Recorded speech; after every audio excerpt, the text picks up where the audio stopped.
Bienvenido a un nuevo episodio de MadBitcoin Business. Hoy está conmigo de nuevo Alberto Mera, que todos ya conocéis, de un podcast sobre Bitcoin y que me hace de nuevo este honor de acompañarme en esta nueva serie de MadBitcoin para negocios. Hoy tenemos un invitado muy especial, que está especializado en Bitcoin, pero en una parte de Bitcoin muy específica, que son los ETFs. Muchas gracias, Alberto, por estar de nuevo conmigo. Y bueno, hacemos una pequeña introducción de nuestro nuevo invitado. Sí, y del tema, vamos a hablar de Bitcoin papel, que es uno de esos temas bitcoiners, pero no tanto, pero que aún así es muy interesante porque al final las posibilidades que atraen los ETFs a Bitcoin han sido, bueno, enormes, lo hemos visto los últimos 2 años, pero en particular Bitwise, donde trabaja el invitado que viene hoy, trabajando con el tema de los ETFs bastante tiempo, básicamente entre 5 a 6 años, haciendo esto en Europa concretamente, y nos contará un poco cómo funciona el ecosistema de este Bitcoin papel, de estos ETFs sobre Bitcoin en Europa, y luego también un poco las perspectivas desde Estados Unidos. Entonces, es muy interesante porque nunca se tiene la posibilidad, o al menos no es tan común escuchar a este lado del océano la cuestión de Bitcoin en los ETFs, y tenemos a la persona, yo creo, perfecta para que nos hable de cómo funciona dentro de Europa, ¿no? ¿Por qué la gente en Europa compra ETFs sobre Bitcoin y qué espera que sea el futuro de esta dinámica en los próximos meses? Muy interesante y con ganas de traer al invitado, así que, bueno, puedes presentarlo cuando quieras. Perfecto. Bueno, pues vamos a por ello. Muchísimas gracias, Alberto. Firstly, I want to say that, of course, you're going to get sort of the hardcore Bitcoiners. You're going to say, not your keys, not your crypto, and won't accept anything else as a kind of an aberration of what the initial vision and dream of what Bitcoin is. And I respect that. I respect that point of view. But actually, it's a real world and it's a multifaceted world, and there's a lot going on. And actually, there's a lot of reasons. There's a reason why Bitcoin ETFs have been the most successful ETFs ever. Gold before was the most successful ETF ever listed. And Bitcoin is many multiples. If you look at the, not overall, but when you look at the growth cycle of gold, the ETF over time, how it grew and how Bitcoin has grown, the first 2 years, it completely dwarfs the gold ETFs. And there's a reason for that people want ETFs, Bitcoin ETFs, for a number of different reasons.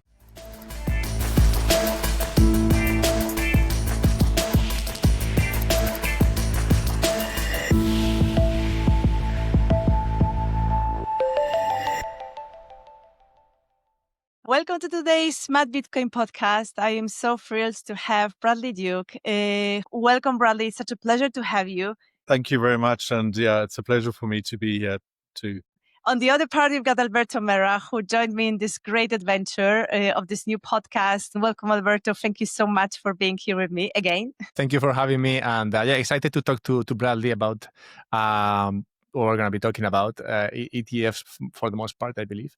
But yeah, very, very excited about it because it's an area of Bitcoin that I've explored for the past few years, for the 2 last years, I guess, with more intently, thanks to what's been happening. But Bitwise has been doing this for longer, so interested to hear what he has to tell us about it. And yeah, welcome again, Bradley. Thank you. So, thank you very much.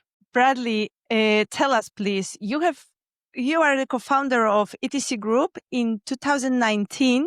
When Bitcoin was like at the level of $9,000, and you were already creating the asset management centered in Bitcoin and in crypto. Where this idea came from? Because as far as I understand, if I remember well the dates, it was even before Michael Saylor started to prepare his famous Bitcoin treasury company in 2020. So where this idea came from, and why did you bet on this type of the service so early? Yeah, it's true. It definitely was before Michael Saylor. He started, I think, investing in August 2020. And actually, so with our products, we started the company in 2019, even started researching the company in 2018. But our first product was launched in June 2020. That was BTCE, it was really, really hard to break through and get that product approved in Germany, which is BaFin regulated, and it was the first of its kind and the first centrally cleared crypto product anywhere in the world. So it was really, really hard to break through, but the thinking behind it was we knew that people would want, my background is financial services. I've always been interested in technology. I've always been interested in the intersection of technology and finance. And I was interested in Bitcoin and crypto from really, really early days. Just following it more sort of academically than investing or more hands-on. I was kind of busy with my own career. I didn't really get involved, but I was interested in reading about it. Anything I came across, I was very interested in following up on. And then fast forward, I was working as a co-CEO of a boutique investment bank. And one of our clients, a quantitative trader, came to me and he walks into my office and literally says to me, "I heard you're the crypto guy," he says, because nobody else knew anything about crypto, and they all knew. Oh well, Bradley talks about Bitcoin. So we started having a conversation, and really the thinking was to create a Delta One kind of a tracker product for Bitcoin for those who are invested in traditional finance, because we knew that there would be a need for this. That investing in Bitcoin is great. Direct investing, I do it myself, but there is there is a whole other channel into it for people who are very, very invested in in trading in a certain way and don't want to engage with this arcane new technology that is Bitcoin. So it's really just a different channel. And we looked around what was available at the time, and there were two products that were out there. There was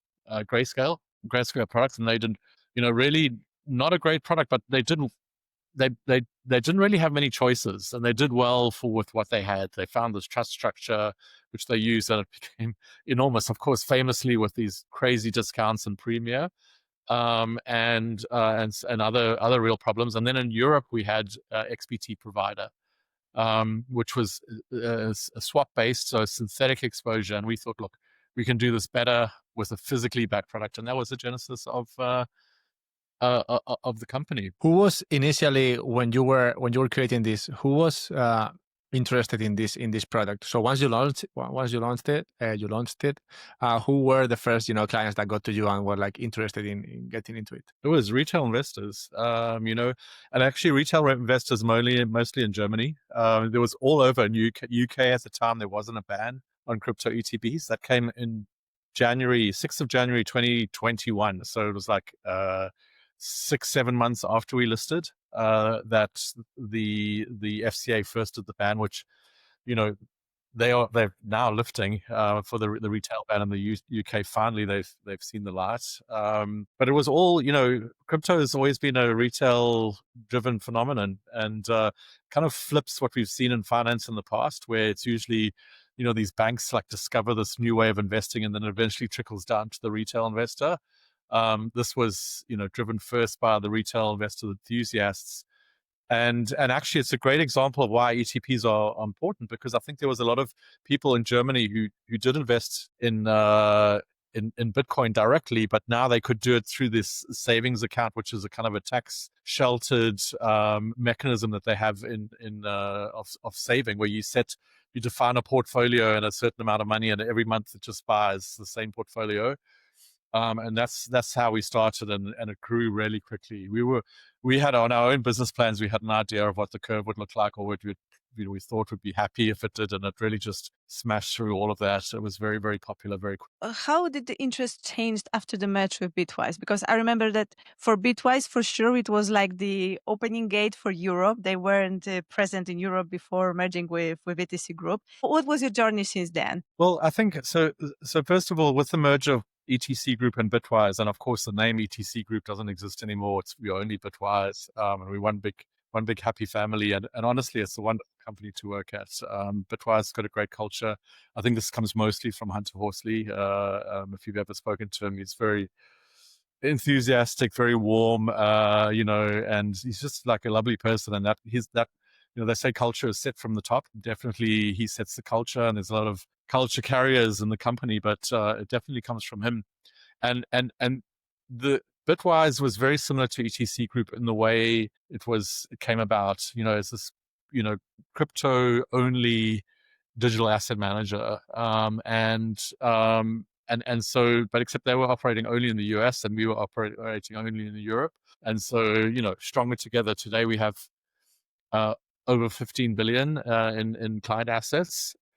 I would say the change in interest was more related to where we were in the adoption cycle than as a result of the merger itself. Of course, we've had all this news that's happened in the last year. It's been a phenomenal year. Firstly, they had in the US, they had the 2024 before this merger, they had the ETFs that were approved, and then in the last year, it's been this crazy story of the big change in the SEC and this change in attitude towards crypto, Genius Act, this kind of this discussion about a Bitcoin treasury, strategic Bitcoin holdings, and all this stuff that's really enshrine crypto into the into really the very fabric of financial services in the US, and protected it as well. So that's really changed. That's given confidence to investors, and that's why we start to see investors moving up the value chain. Curious when it comes to Bitwise about the difference that you see from the US and Europe, because in particular you, since you're based here in Europe and you are more focused on the European market, it's always the feeling that Europe is very much behind when it comes to investing in Bitcoin. But you probably have more information here to share with us. So what is your feeling, and maybe do you have some data that backs that feeling? Yeah, sure. So look, Europe was very much ahead of the US for a long time, actually. For example, we launched our Bitcoin ETPs back, and then subsequently listed like 14, 15 other ones since then, including index products, including staking products in Europe. Firstly, of course, first and foremost is Bitcoin, which remains our biggest product, in the US and in Europe. And I think that will stay. And so the interesting thing is that in the US, of course, it's the largest capital market in the world. It's the largest investment wallet in the world. And also the blessing that they have in the US is they have a single regulator. Of course, there's some state regulation, but it's small, right? Like on the whole, you have SEC regulating the markets, CFTC on derivative markets, etc. And so you get access to the single market in Europe. Of course, the struggle we have with everything is we have lots of small countries, even big countries, lots of countries with their own regulation, with their own languages, with their own culture, and it makes it really, really difficult just from every perspective, from what's the tone of your marketing to to also just the costs of doing the translations and the costs of having to, passports. It's much, much harder to, even though maybe the population is even bigger in Europe than it is in the US, because it is. It's just a much more difficult market to access. And that's been our challenge. But, and I think the US is now getting to the point where it's beginning to catch up with Europe in terms of the products that are available, because there will soon be staking products. There will soon be this generic listing standard, which opens the doors to a lot more products further down the list. But look, this is our unique challenge. We've got people, operating in different languages within Bitwise, who've got relationships, understand the local culture, and I think that's what our everyday looks like. And in a way, it makes us stronger. It also makes the market, harder, of course, to penetrate for somebody who's coming in from the outside. So how do you see the market in the next, I will not even ask for months, but I will ask for the next weeks. I'm asking before, the life in Bitcoin, the world ecosystem is like a roller coaster. I've been watching some of your videos when I was preparing to this podcast. The last one from your speech in Prague, like in June, the other one from the beginning of October, and like listing both and what is going now today, the situation is so different. In the beginning of October, we had the surge in price. We reached the new all-time high. Everyone was like very optimistic. Now suddenly we are having this bearish market. We had the last weekend, the previous weekend, that was quite hard. The sentiment towards treasury companies is changing like 180 degrees from one day to another. I remember when you were speaking in Prague, you said there were like 120 companies, public companies, that were Bitcoin treasury companies. Now we are having 205 exactly today. So it's like 100% almost. But what do you think will happen starting from now? Should we expect more bearish market, or should we expect this prediction that some had, that by the end of the year, we're going to reach 200K per Bitcoin? And what do you see? Because the situation is changing from one day to another. Yeah. And I think it's a really good question. And I think just to kind of unpack it a little bit so we were at where Bitcoin was pushing all-time highs. It was feeling really different. Okay. So there was like, it would hit the all-time high and it wouldn't just spike right down again like it had previously. It was maintaining these levels. And then there was a big sell-off. And why was there this big sell-off? It was because of the Trump tweets about China, and people again were into this like uncertainty related to, tariff policy, and, what does it mean for the world and for the status quo. And of course, we went straight into this risk-off environment where there was a massive sell-off on, all equity markets, or there was across the board, there was a sell-off. And of course, crypto, is highly liquid, and it's accessible. Plus, it also trades 24/7. Don't forget this event happened late on a Friday, right? A lot of the stock markets were closing, but Bitcoin is open over the weekend. So of course it took the brunt of it. It's recovered now. I'm just looking at my block clock, 111,200. So it's kind of, I think even from this morning, I think I woke up, it was 106. So it's come up quite a bit today. But my feeling is that this sell-off is quite contra to where things were going. And I think it will return to that position because the tailwinds are so strong. Macro tailwinds are strong. The fact that we've got all these, so there's this unchecked supply of M2. It's just continuing. We know that leads to, that the price of Bitcoin tracks that with a sort of a 90-day lag very accurately, and has for a while. We also see these, as you mentioned, these Bitcoin, treasury companies proliferating, being this structural bid, buying, all available Bitcoin, many multiples of the new Bitcoin. Like 6 now, I think. No, we are like 6 times more than it's being mined. Yeah. 6 times more that's being mined. Plus the ETFs, the inflows in the ETFs are just crazy high. They continue to be. And so that's a huge, again, institutional buyer that's coming in. And then we also track the on-exchange balances, which just keep getting lower and lower. And at a certain point, there will be no more sellers in the markets. There are, of course, the whales that are selling for lifestyle. They've accumulated their Bitcoin very early days, and will sell a bit so that they can buy a new property or whatever it is that they're doing, just to fund their lifestyle. But what I predict is, and I've been predicting this for a while, but what I don't know is when. Okay, is that at a certain point, this massive disparity between what's the available supply, the new supply, and this increasing demand is going to, there's going to be no sellers, and it's going to jump up, and the price will jump up as it does in markets where you're trying to find sellers and they aren't there. Then you'll just keep raising the price, trying to, and eventually it'll gap up and it'll gap up again. And I think we can, and I think it's really that we see this, 10,000 plus dollar movements in the price of Bitcoin in a single day, and maybe multiples of that. And that hasn't hit us yet.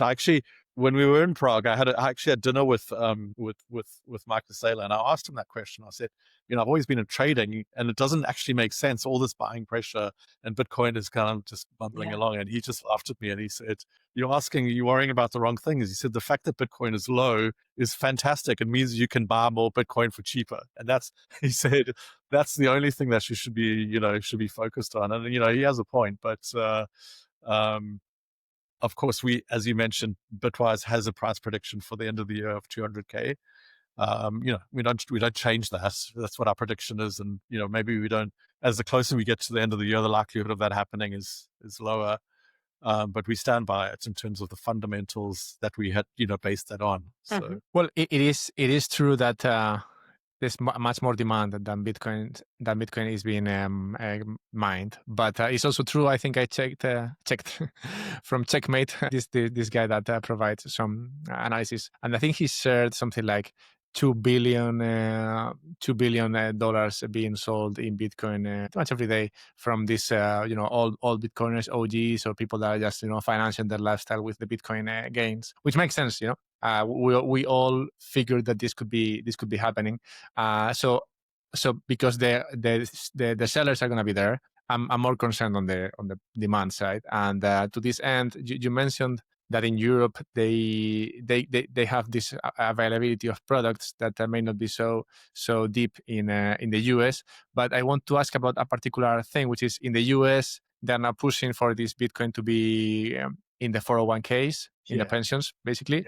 I wonder whether in Europe this is already available and whether this is something that your product is being used for. This is a very good question, and of course, and this shows you the power of having a unified market. Of course, anywhere you're living in the US, if you're a local citizen, you can get this tax protected 401k. And IRAs, I think they've got is the other sort of retirement account where you can add stocks and bonds, and you can add Bitcoin ETFs. And so that's in the process of happening. You can't do that yet, but I think it's another 3 or 4 months, and then you will be able to in the US. And that's going to be a huge, because there are, trillions in assets in the 401ks already. In Europe, it depends on the country. So each country has got their own, and this is, here we are, 27 countries, and plus, Switzerland, plus, Norway, plus UK, plus, all these little regions as well. And so, each one with their own tax law. In the UK, they have a thing called a SIP and an ISA, and both of those are also tax protected savings accounts for. And you will, from this, once from tomorrow, you'll be able to enter to put these, Bitcoin ETPs into that. And as I mentioned before, you can in Germany, and yes, and there's in many countries you can already do that. And I think some countries maybe not. I know that historically France has been a lot more cautious from the regulatory perspective on crypto, and other countries have, but they've turned around. They've changed once they've started to get comfort. And when you see, today that it's like, it's Goldman Sachs, it's Fidelity, it's BlackRock, every single large global investment bank is supporting and involved in the ecosystem of Bitcoin. It doesn't make any sense anymore to be saying no, and especially for something as important as someone's retirement, which is a problem for every country. They don't want to have people who, old and very poor, that the state needs to support. So I think it makes sense. We've seen what adding Bitcoin to our investment portfolio looks like and how it changes it. A retirement portfolio is the same. Just a follow-up, because yes, in the US they have this 9 to 14, depending on where you are checking, $1 trillion in pension funds, and I wonder whether we have a similar, whether we have a number for Europe that we can maybe. Yeah, I don't know. I mean, I could quickly ask ChatGPT while we're talking and see. True. Yeah. I don't know the answer off the top of my head, but that would be a really interesting number. But it's going to be similar. Maybe US is large. So most of the such a large percentage of the total billionaires in the world live in the US, and it's a very wealthy country. So, but it's going to be, given the size of the population of Europe, it's going to be definitely in the trillions. For sure, that number. I don't have the number to hand. Yeah, we need to start this discussion in Spain, Alberto, because I don't hear anyone talking about Bitcoin in pension funds. I'm always like It's picking going to up. take a while. Yeah, the same number that we've got like 600 pension funds in Spain. Everyone is losing money against the inflation, and no one is talking about putting at least 2-3% in Bitcoin. So it's like we need to raise the awareness, yeah, because there is like still a lot of like fiat thinking is dominating here. Coming back once again to the institutions regarding the how the Bitcoin ecosystem is perceived by like the traditional fiat investors. Ultimately, again, there is a lot of criticism towards the companies that adapted Bitcoin in the treasuries. You remember there was this hype. We had Michael Saylor with strategy, then we had Meta Planet, then suddenly the cost per share was like 1,800 yens, and now it's 400. So it dropped like 4 times. So what do we need to do? What must change for those investors that keep on looking at the shares of those companies via the same lenses, via the same KPIs? The only thing that they are interested in is to have the price of the shares the highest possible. So they are like very adverse to the fact that some of those companies are diluting their shares. What we need to do to change this perception, what information they lack, what they don't see that Michael Saylor is seeing, that they are like escaping. Agreed. And I think, look, there's a lot to discuss there. I think, it's, of course, when you're looking at a treasury company, you have to look at it a different way. You have to look at it with different metrics. The Bitcoin per share, the MNAV, and a lot of people look. This is an innovation. I don't think that every Bitcoin company or treasury company or ones that are, some do it just a regular company that's holding Bitcoin sheets. That's on the one end of the spectrum, and then you have the ones where it's financial engineering, where they've issuing new debt, issuing new equity, and to raise more funds to buy more Bitcoin, and this whole lever trade, and there is risk in that. There's no doubt about it, and people expect to be rewarded for more risk. That's just the mechanics of investing. And I think that some of the companies do it really, really well, and some haven't done it as well. I think with MicroStrategy, what you've got is a company that's lived through a really long bear market. So they I think a little bit more cautious. They're more prepared for the drawdowns, and in the way that they're structured. I'm not saying that other companies aren't capable of doing that or aren't doing it, but I'm just saying, I'm just using it as an example because they've been doing it since August of 2020. And I think in the end, it's portfolio theory, you're adding volatility, by adding Bitcoin to a company as a treasury asset. It's doing a lot of things, as we've seen just with portfolios, right? And but then you've got this financial engineering and I think if you buy an ETF at this 3x levered gold ETF or whatever, you're expecting higher performance, but you also when in a bull run or whatever, but you have to accept as well the contractions that happen when things aren't going as well, and that you are carrying there's a cost to this leverage that you're getting. And it's super interesting because we saw that that trade happen where Semler Scientific was acquired by Matt Cole, and it was a remarkable thing because they were trading at a discount, and and to some people that can be a problem. To others, that looks like cheap Bitcoin. So Yeah. You think and it effectively could have been a yeah. trigger for more skepticism, this acquisition? Yeah, I think so. But look, in financial markets, it's very Darwinian, right? It's the survival of the fittest, and you can take a position, and there can be innovation, which is definitely what this is. But it has its limits, and it's also going to be battle tested by financial markets and different financial markets. For me, it's about risk appetite. If you're a person who's doesn't have a very high risk appetite, then just invest in Bitcoin. And through the ETPs, probably, because if you don't have a high risk appetite, maybe it's better because you don't want to have the stress of being your own bank and understanding the technology.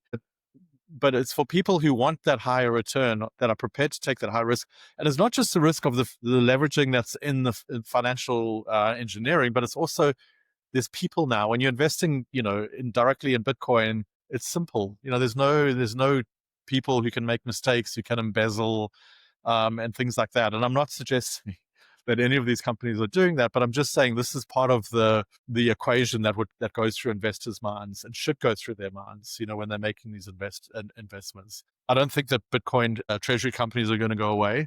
I think it's the fact that debasement is real, okay? And if people want to hold, Bitcoin on their balance sheet rather than dollar or euro denominated assets, especially treasury bonds, or similar sovereign bonds, that's a smart move, as far as I'm concerned. All the proof is there of this debasement, and it's ongoing and it's continuous. It accumulates over time. This diminishing of our buying power. Yeah, and I think it's gonna innovate. I think you.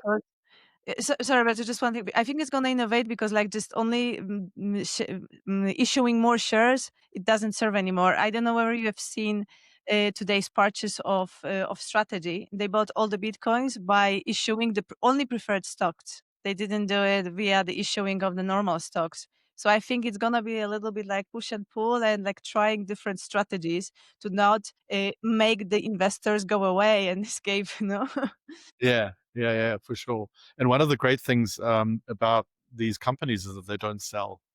So this is more Bitcoin that's locked away, which is, very, of course, helpful to the price performance over time. Yeah, I was going to say that I think you alluded to it, but I would like for you to lay out the benefits of the ETF, because the treasury companies, they all explain why you should buy their shares, right, instead of Bitcoin. And Bitcoin, well, there's plenty of Bitcoiners explaining you why you should buy Bitcoin and custody it yourself. But there's few people making the case for the ETFs. So I mean, maybe you are the person here. Okay, yeah, I'll be happy to do it. And look, firstly, I want to say that, of course, you're going to get, sort of like the hardcore Bitcoiners who are going to say, not your keys, not your crypto, and won't accept anything else as a kind of an aberration of what the initial vision and dream of what Bitcoin is. And I respect that. I respect that point of view. I don't, but actually it's a real world, and it's a multifaceted world, and there's a lot going on. And actually there's a lot of reasons. There's a reason why Bitcoin ETFs have been the most successful ETFs ever. Gold before was the most successful ETF ever listed. And Bitcoin is many multiples. If you look at not overall, but when you look at the growth cycle of gold, the ETF over time, how it grew and how Bitcoin has grown, the first 2 years, it completely dwarfs the gold ETFs. And there's a reason for that people want ETFs, Bitcoin ETFs, for a number of different reasons. The one we've already spoken about a little, and that is to put into their retirement vehicles, which you can't do with Bitcoin. Maybe that'll change over time, but you can't do it right now. You can't put it in there and get that tax protection that you can with stocks and bonds and ETFs.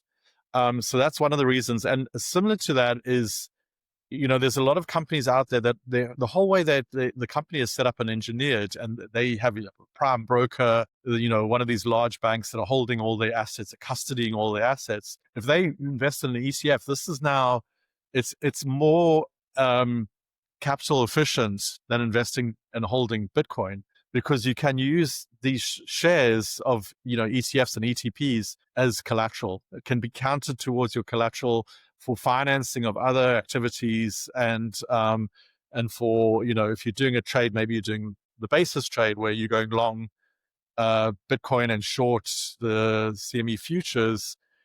If you're doing both those trades, on with regulated instruments like an ETF, then there's more capital efficiency from your prime broker. And then the other reason, and probably one of the main reasons, is just simplicity. Now, my father-in-law, when I first started talking about this, setting up this company, he asked me a lot of questions. He was very interested, very curious man, and he was asking me, like, tell me about this Bitcoin. Why should I invest in it? And, should I invest in it? And I spoke to him about it, and I said, absolutely, you should.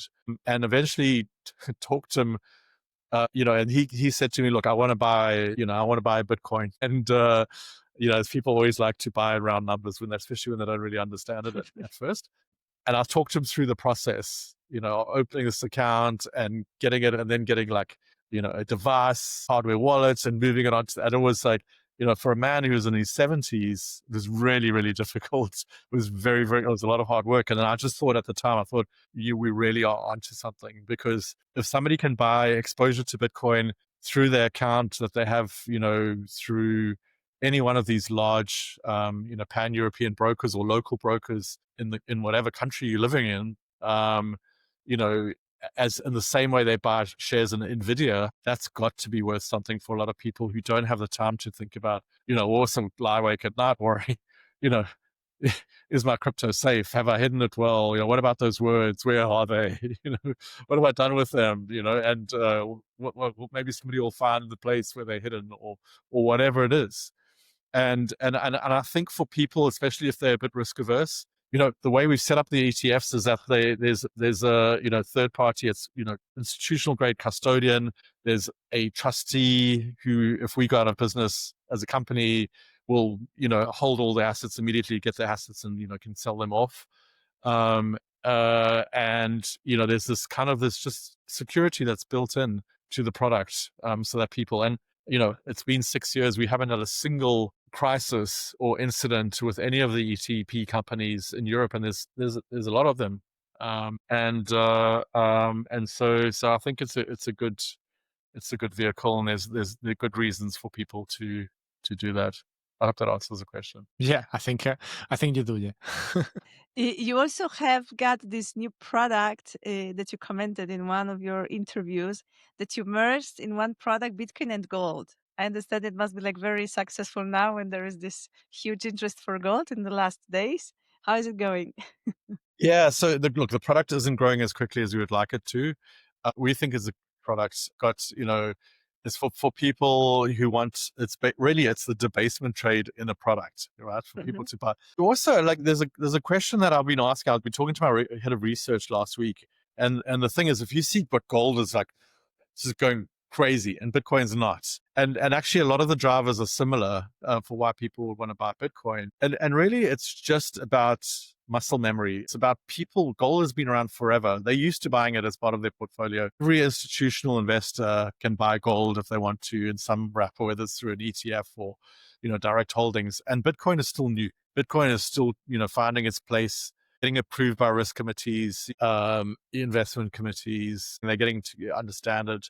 And whereas gold is easy. So I think that's the reason. It's just about adoption. And the more the Bitcoin adoption grows, I think when we see those, I think we're likely to see gold and Bitcoin rising. And at some point, people are going to realize that, with all AI and everything and, new technology, we probably can find gold much more easily under the surface of the planet, whereas Bitcoin you can't. And I think that's a huge thing. There probably is as much gold out of the earth as, that's still in the earth, maybe even many multiples of that, as far as we just don't know. Whereas we know with Bitcoin, it's 21 million and it'll never be more. And a certain amount of it's lost, and a certain amount of it's locked up in treasury companies and in ETFs. And, and this equation is very strong. I wanted to, this is going to be my last question, but I'm curious about this because, it's something that happened recently. You mentioned it. The British allowing again retailers to purchase ETFs of Bitcoin, they're called ETPs, but I think it's a similar product. We've seen, as you said, we've seen a massive growth in the ETFs in the US, and this is gains for BlackRock in this case, and the other ETF issuers, also for Bitwise as it is, but also gains for the users that they've made money with this product, and this means more taxes and stuff like that. So my point is the following, which is everywhere we see in the US and in Europe, we see governments struggling to find money anywhere. And I wonder if if this opening of ETFs for Bitcoin in Britain and similar movements, to get people more invested in stocks and stuff like that, is part of a push to get to make more money, to grow higher, so that you can get more taxes and try to solve the issue like this. I think that's a good point, and I think there's a lot of truth in that. Aldona mentioned at the beginning of the call that when in 2020, in June 2020, when we listed BTCE, the price was $9,000. So those investors have made today, it's over 10x. They've the return on their investment. It's a great 1,000% if you're looking in percentage terms return, and that's phenomenal. And then you know that when for tax, if they're selling, they're going to be paying. Look, this depends on the jurisdiction. In some places, if you hold over 1 year, you don't have to pay crypto. If you hold Bitcoin, if you hold it over 1 year, you don't have to pay any taxes. I don't think that's the case in the UK. I'm pretty sure it isn't.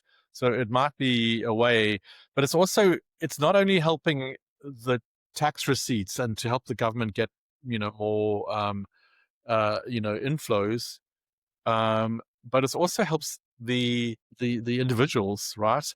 Population. So when you think, I'm sort of really interested to see, Germany was very, very invested very early, and the UK wasn't because of this ban, right? Maybe they were invested directly, but they weren't invested through the ETFs. And I wonder if there's like this kind of wealth disparity, a measurable wealth disparity that's been created by the ban. And of course, it's not just income tax or capital gains that people pay, but when they're wealthier, they spend more on goods and services, on holidays, on luxury items that they wouldn't normally. And that, of course, is VAT. There's taxes everywhere, so it's a kind of a multiplier. And I think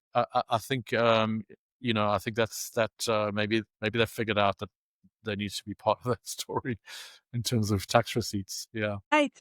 So to wrap up, Bradley, where can we find you? Where can we follow you? I know that you are doing a lot of great interviews, so I'm like following everything that I can. Can we find you in X and LinkedIn?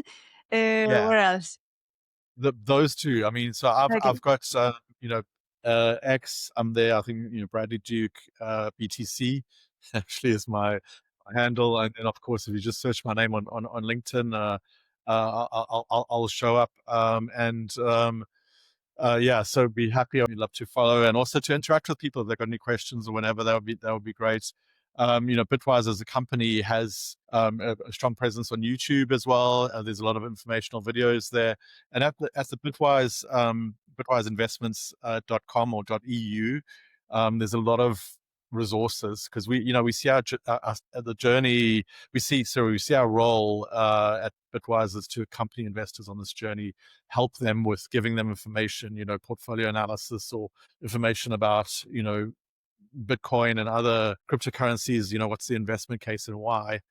And of course, Matt Hogan, our CIO, he's got this weekly CIO memo, which is wonderful. Yeah. Honestly, I love it as well. I get excited every week because he somehow manages to always come up with something really interesting and cool every week. Yeah. I wish I'm following him too. Yeah. And of course, we can see you in person on my MadBitcoin Summit next year in May in Madrid. So to my audience, anyone interested in speaking directly to Bradley is very direct and easygoing person. I can confirm that. So any question I understand that can be solved during this wonderful event that I'm presenting, and you are first on the list of the speakers invited. So I'm so happy to have you there. Yeah, and I really look forward to that. I love Spain. I love coming to Spain. So I'm really looking forward to that. Great. I'm so excited. Thank you so much, Bradley, for your time. It was a pleasure. See you very soon. The clock is ticking. Thank you. Yeah, thanks, Alberto. Thanks, Alberto. Thank you very much.